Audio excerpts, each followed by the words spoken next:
Polda Metro Jaya bersama PT Pegadaian memeriksa kadar emas batangan seberat 74 kg hasil sitaan diduga terkait ex-Jampitsus Kejaksaan Agung Febri Adriansyah.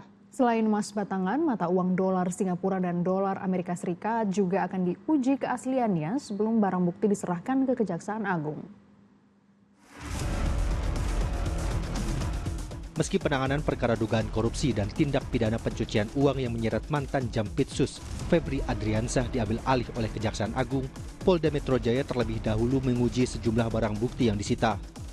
Senin siang, Polda Metro Jaya menggandeng PT Pegadaian memeriksa kadar emas batangan 74 kg yang disita dari rumah Febri Adriansyah di kawasan Sentul, Kabupaten Bogor, Jawa Barat.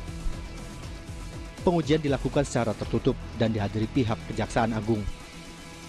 Pengujian dilakukan sebelum barang bukti diserahkan ke pihak Kejaksaan Agung. Selain kadar emas, pemeriksaan secara teknis juga dilakukan pada keaslian dan berat emas, termasuk kualifikasinya. Hasil pengujian ini baru akan diketahui 1 hingga 2 hari ke depan. Dalam waktu dekat, Polda Metro Jaya juga akan menggandeng FBI dan Kedutaan Besar Amerika Serikat untuk menguji keaslian uang dolar Amerika Serikat, termasuk Kedutaan Besar Singapura dan Bank Indonesia untuk menguji keaslian mata uang yang disita. Terkait tentang barang bukti yang ada. Pada hari ini terkait tentang barang bukti emas yang ditemukan 74 keping atau dengan disetarakan dengan 74 kg.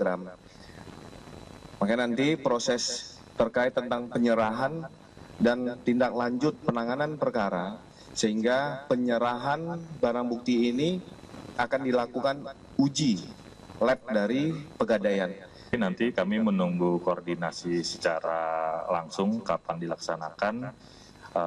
Kalau dari kami, PT Pegadaian itu akan melakukan pengujian secara teknis terhadap barang bukti berupa emas yang tadi sudah kami lakukan cek awal ya Pak, berupa 74 keping, mungkin sekitar per kepingnya itu seberat 1 kg.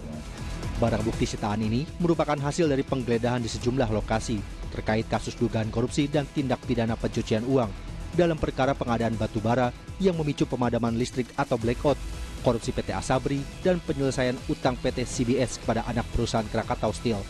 Setelah mantan Jampitsus dan seorang lain ditetapkan sebagai tersangka, penanganan kasus dialihkan ke Kejaksaan Agung. Muhammad Nur melaporkan dari Jakarta.